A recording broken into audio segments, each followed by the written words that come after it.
Uh, so in this video, we are going to start talking about DNA replication. Specifically in this video, we are going to talk about this thing called the mode of replication. So at this point in the course, we had just covered the discovery of DNA as the genetic material or the molecule of heredity.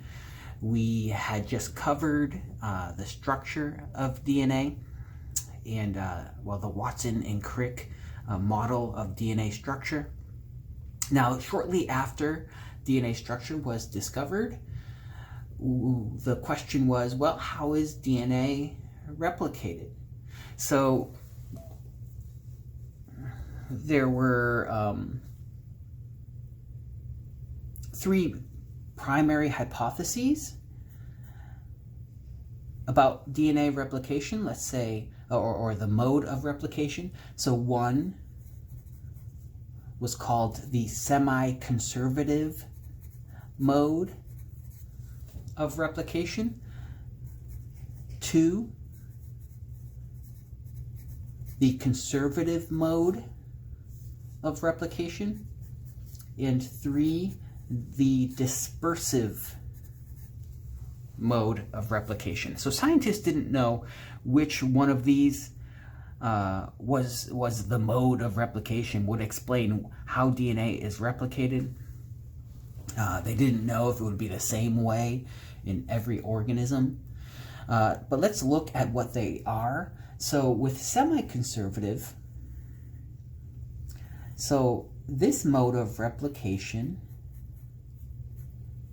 would result in one DNA molecule.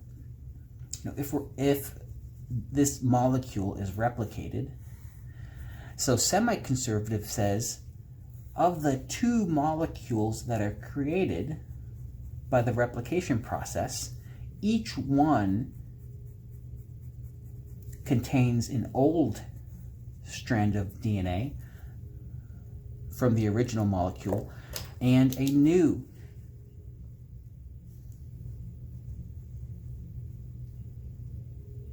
strand of DNA.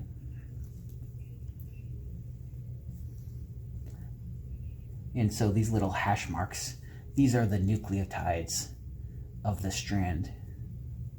I probably shouldn't put so many marks in. It takes too long to diagram. Okay, so that's semi-conservative. Replication process leads to DNA molecules where each molecule has an old strand and a new strand. Conservative. Now, a conservative mode of replication suggests or indicates that the two molecules resulting after the replication process of them, they contain either two old strands, so these are the old ones over here that are in the original molecule, or two new strands.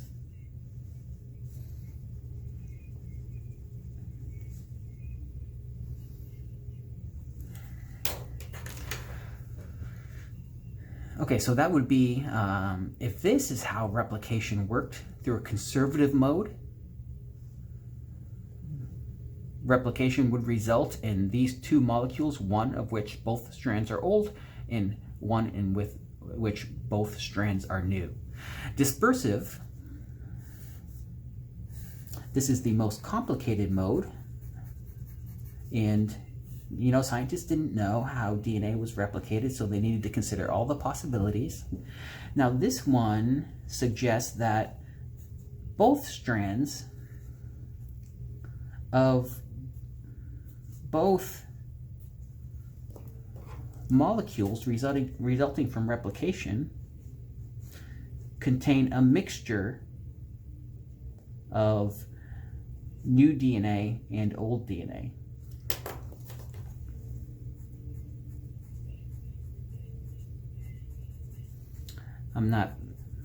My diagrams are kind of messy here. The bonds are all over the place, but you get the point, right? both strands contain a mixture of new DNA and old DNA. And I'm just going to use a pencil to stick the bonds together, the bases together here. Okay, so a mix of new DNA and old DNA in both strands. So old/new in both strands of both molecules.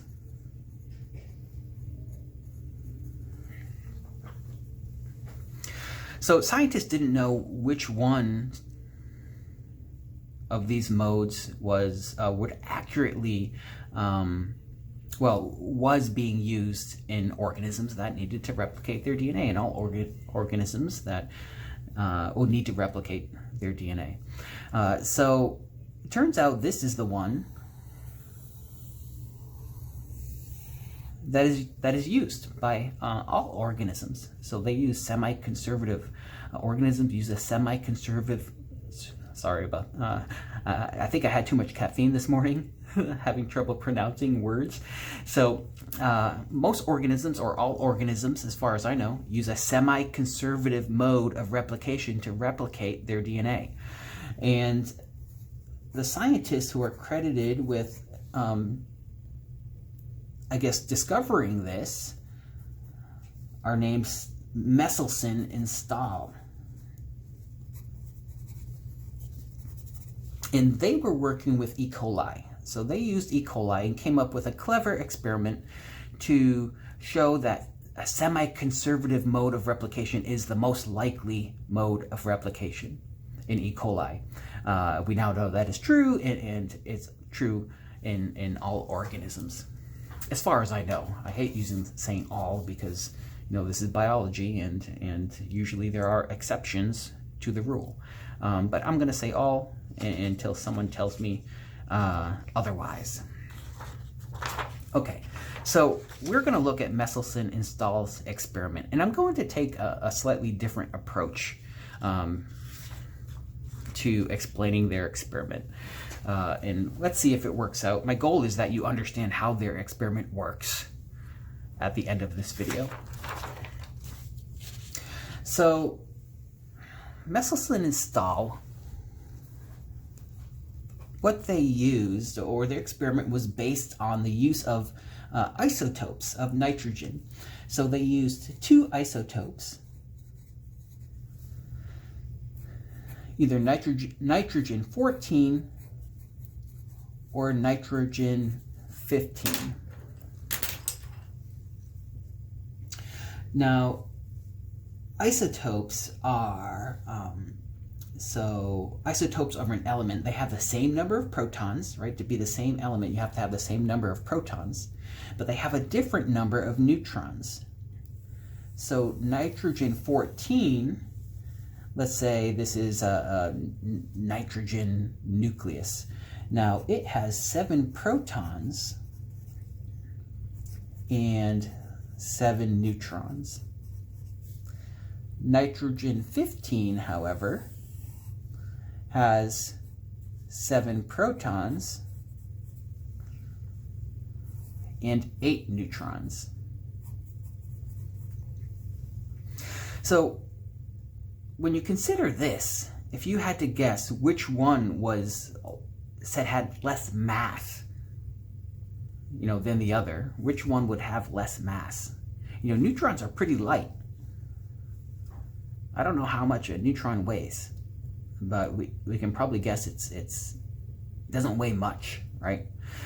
But there are more neutrons over here than there are over here. So we'll say this form of nitrogen is lighter, and this one is heavier.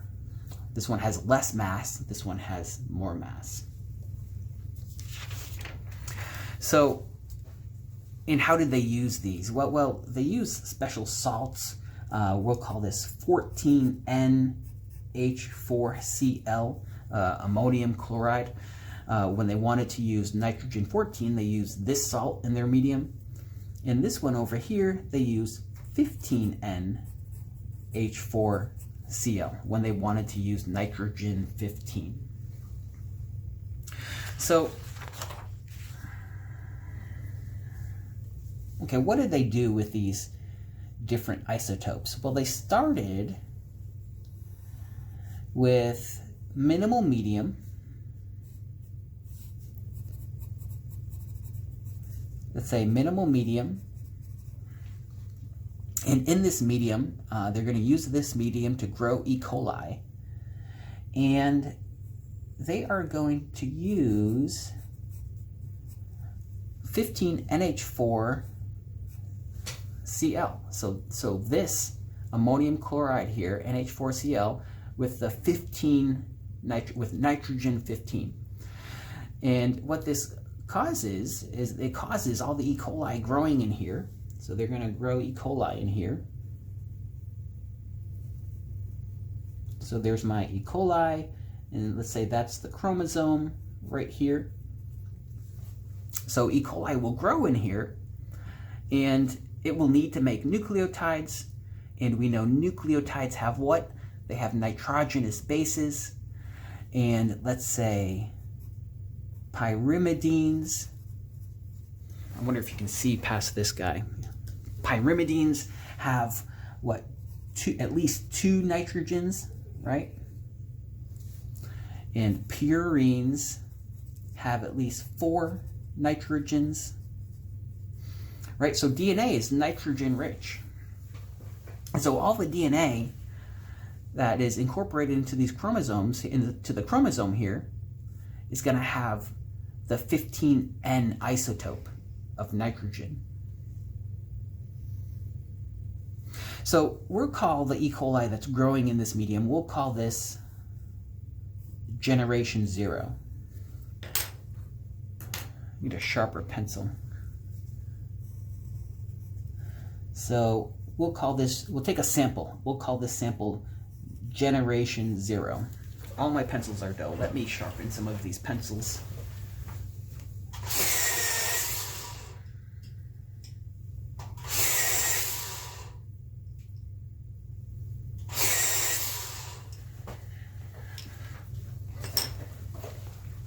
Okay, we're calling this generation 0. And if we were to look at the DNA of this chromosome, well, I'm going to use red for any DNA that contains the 15N version of nitrogen. So if we were to look at the DNA,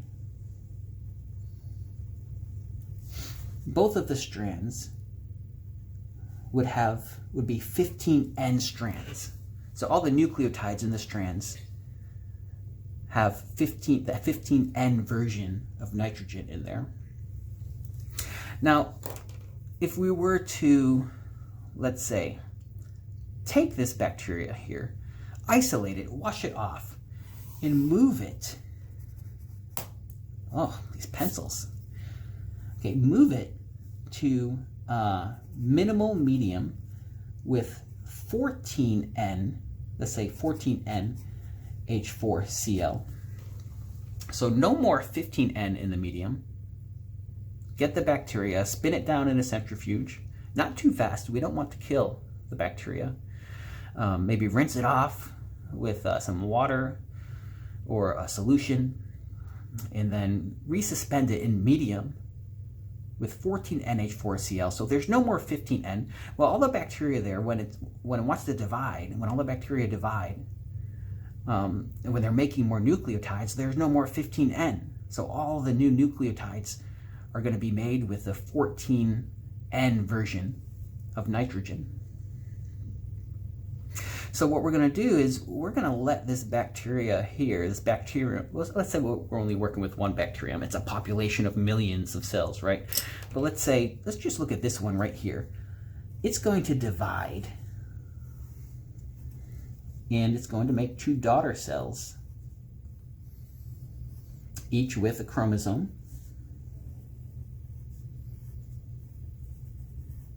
I don't know why that one's bigger. Shouldn't be. So it's dividing, and it's doing this in the 14N medium. Now, again, this is the chromosome in each cell. Now, we can predict because we already know, I already told you the mode of replication is semi-conservative. So we know that the chromosomes inherited by these daughter cells here have one old strand, which is 15N, right? Has the 15N form of nitrogen, and one new strand, which has to have 14N nitrogen, because we switched the bacteria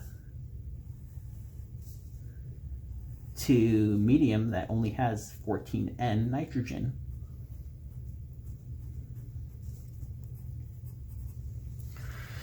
So now this just looks at two cells that come from one parent cell. But of all the cells in this sample, we'll call this the generation 1 sample. So all of them have the same type of DNA, which is going to be, we're going to call this 14N, 15N DNA. And up here, in this generation 0 sample, all the DNA was 15N, 15N DNA, with each of these representing a strand of the DNA. So down here, one strand is 14N, one is 15N. Now we can do the experiment again. So we'll let these two bacterial cells here divide, and we'll call their daughter cells. You know, each one, they're not mating. Each one of these is dividing to produce two daughter cells. And we'll call these 4 cells down here members of generation 2.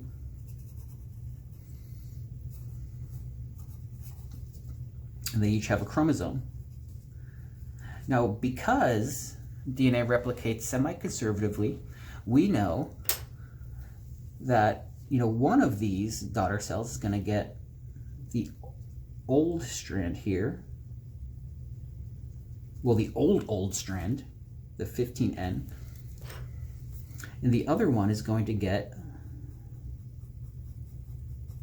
the 14N.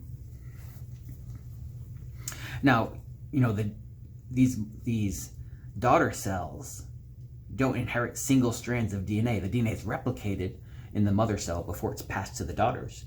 But I just wanted to show you that these chromosomes here each have one of the old strands that were originally present in this mother cell right here. They also each get a new strand,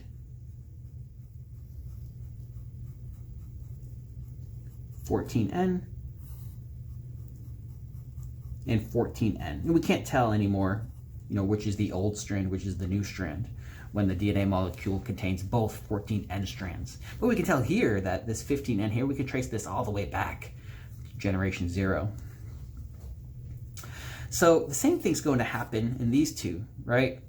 So this 14N is going to end up in one of the daughters, and this 15N is going to end up in one of the daughters, and they'll both get a new 14N. Because remember, there's no more 15N around in the medium, so they can't ever make a new 15N strand. I should draw these touching. 14N. Okay, so because we know DNA is replicated with a semi-conservative mode of replication, we know all the DNA here in this generation here is going to be of 2 types. Some of the DNA and some of the daughters will be a DNA that has one 14N strand and one 15N strand. And some of the daughters here will have just 14N DNA, so 14N for both strands. And because of the way I mapped this out, we can see about half of the daughters will have one type of DNA and the other half will have the other type. Okay, so because we know DNA replicates semi-conservatively, we can accurately predict that this will happen. So Meselson and Stahl, they didn't know that DNA replicated semi-conservatively, they needed to do an experiment. And how did their experiment work? So they used a technique called density gradient centrifugation. Now, I don't understand all the physics behind this process. I mean, some of it's pretty simple, right? So we have a centrifuge tube.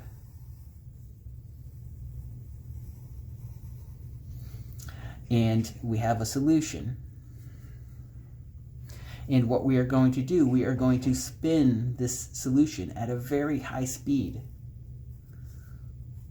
And we are going to add a heavy metal or heavy salt, cesium chloride. And what this is going to do, if we spin for a very long time at a very high speed, it's going to build a density gradient. So down at the bottom of the tube, we will have a high density. At the very top of the tube, we will have a lower density. And the density will increase as we move towards the bottom. And density equals mass divided by volume. So when you have to use this salt right here, I think you need to use a saturated solution of this salt, and something about this salt with, I don't even want to get into it because the physics is, I think, confusing. You can go at a very basic level where it's slightly simple, but if you start really thinking about it, it becomes quite complicated, I think. But just know that we can make a density gradient using cesium chloride in a centrifuge. Now, we have three types of DNA to distinguish, right? We have the 14N DNA, and we're going to use this density gradient centrifugation process, or Meselson-Stahl used this process to distinguish these types of DNA. And then we have, that's one molecule. And then we have another type of DNA, 14N, 15N DNA. And we also have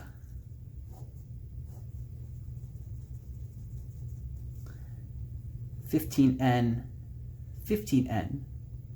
DNA. Now, which one of these molecules, assume they're all the same length, say it's all E. coli DNA, it's all E. coli chromosomes, which of these molecules have the least amount of mass, say?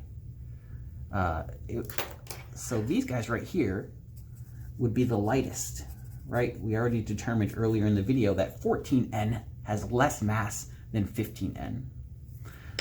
So we're going to say this is the lightest. We'll say this is the heaviest. This is the middleest. That's not a very scientific word, but okay, let's go with less mass, most mass, and let's go with medium mass. Now, the volume occupied by all of these molecules is the same, right? It's the bacterial chromosome. It's the same length, and the nitrogen atoms aren't any bigger, right? Which I think is really cool. You can have another neutron, but you don't occupy more space than the atom with one less neutron. So the volume is the same. So we can say that this is less dense. We can easily say this is less dense. This is this molecule over here would be most dense, right? Same volume but higher mass, and this one would be in the middle. We'll call this medium density.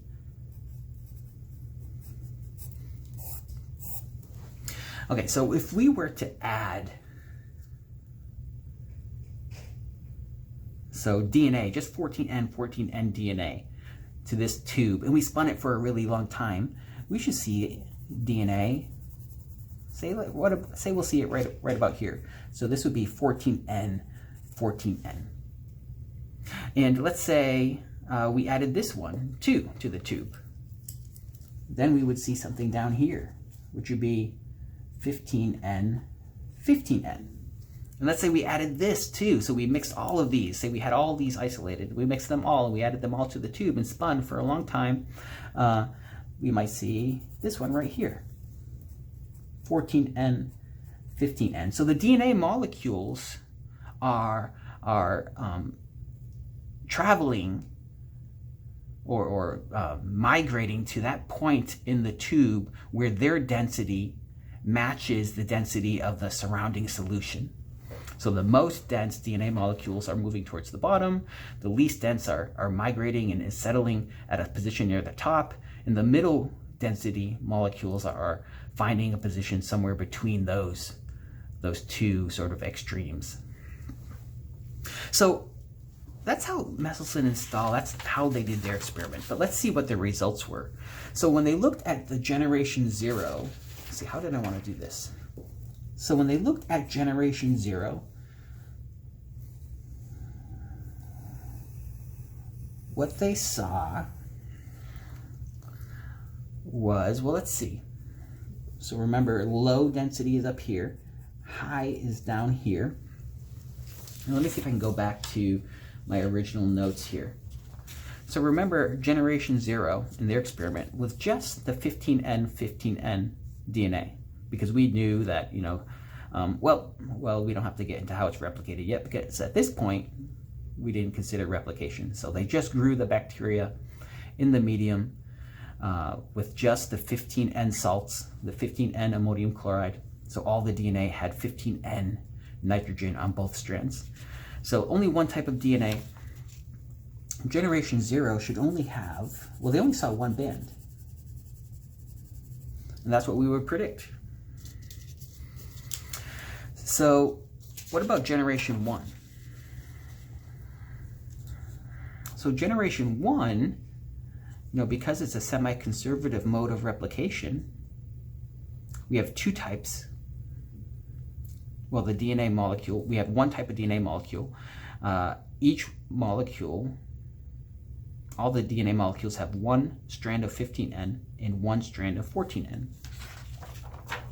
So when they looked at their generation 1,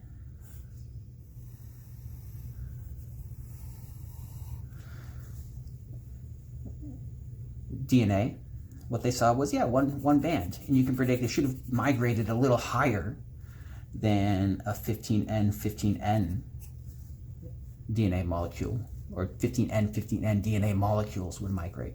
So 15N, 14N. Now let's look at generation 2. When they analyzed the DNA, so they got E. coli, they got 1 million E. coli from, or whatever, millions of E. coli cells from generation 2, and they isolated the DNA, and they didn't know what they were going to see, but we can predict that they should see how many bands corresponding to DNA in their centrifuge tube. So we know there are two types, because we know DNA replicates semi-conservatively. They didn't know that. But what they saw, we can predict that they would see two bands, one for this one and one for this one. And that's what they saw. So a 14N band and a 15N, 14N band. So these are their results. When they did generation 0, they saw one band. Generation 1, they saw one band. Generation 2, they saw two bands. And I just noticed that the paper was turning at an angle. Sorry, I was getting a little carried away and excited about explaining this. Okay, so this was their results, and they suggested that these results fit the semi-conservative mode of replication because of this right here. Okay, semi-conservative mode of replication predicts this. These results here, or this prediction here, matches these results. What about conservative, right? How come they don't match conservative? So let's say, what would happen if DNA was replicated conservatively? So here we have a 15N strand and a 15N strand. And let's say this is in generation 0. Now, as we go to generation 1, let's say if conservative, if the mode was conservative, we said that a conservative mode of replication results in the new molecules being made up of 2 new strands. In this case, it would be 14N, 14N because the media was switched. And the other molecule would be made up of 2 old strands, 15N, 15N. So if this was true, then we should have seen 2 bands in the generation 1 DNA, right? We should have seen one corresponding to the 15N, 15N, and one corresponding to a 14N, 14N. So I'll put this here, 15N, 15N, no band was there, 14N, I'm writing in red pen, I shouldn't do that, but 14N, 14N would be here, there's no band here. Okay, so their results do not support a conservative mode of replication. But what about dispersive? Let me see, I wish I had some scissors in here. Maybe I can fold this over. So what about dispersive? So a dispersive mode of replication, this is a little more complicated because I believe we need to go all the way to generation 2 to see that their results do not support a dispersive mode of replication. So if you forget what dispersive mode means, go back to the beginning of the video, but let me just quickly review it right here. So if this is generation 0 DNA, dispersive suggests that this 15N, these 15N strands are going to be spread out over both of the DNA molecules that are produced because of replication. So let me see.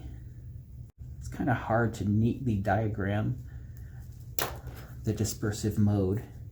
And you know what? I'm not going to color code the nucleotides on these strands. I'm just going to use the pencil. Here we go. And we will use, or rely on the fact that we can see that the backbones of the DNA are different colors to see that, okay, these 15N strands were dispersed evenly to both strands of the new DNA molecules, of the replicated DNA molecules.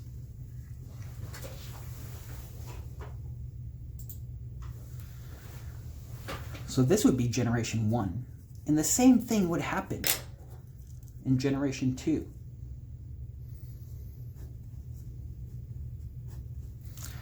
So say this represents one of the chromosomes in a daughter E. coli cell that came from this guy, this one over here. Now this, when it's replicated, all this DNA right here, it's going to be evenly dispersed among the new DNA strands, or the replicated, the 2 molecules of DNA that result from replication. So let me see, I'll put that one up there, that one there. We're decreasing the amount of, let me see, DNA, 15N DNA in each molecule every time it goes through replication.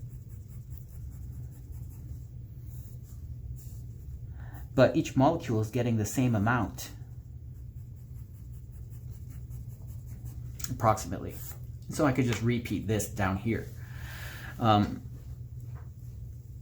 But long story short is the DNA molecules have equal amounts of 15N and 14N nitrogen.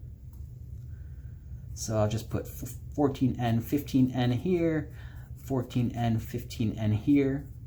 There's no bias towards 15N in either of these molecules. So as a result, they should have the same mass.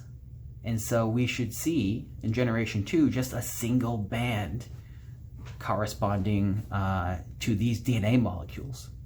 So let's review that a bit. So if DNA replicates dispersively in E. coli, so we'd expect one band for generation 0. Meselson-Stahl saw that. We'd expect one band for generation 1, again, because these guys have the same ratio of 15N to 14N in the DNA molecules. We see one band. They saw that.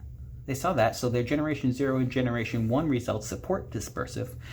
But we'd also expect just one band in generation 2 because there's no bias of 15N to 14N levels of nitrogen in the DNA molecules in the generation 2 population. The 15N is being spread dispersively, and each molecule is getting the same amount. So we should have seen just one band in the generation 2 sample, but we see two bands.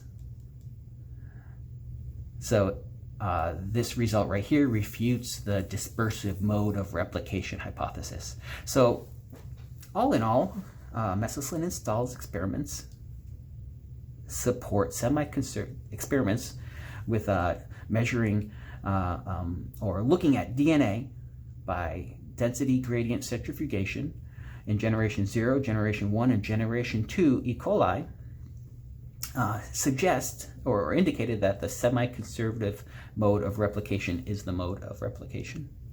So I hope that helps you understand how Meselson-Stahl's experiments work. And in the next video, we are going to take a closer look at how DNA is replicated, or the mechanism of DNA replication in E. coli.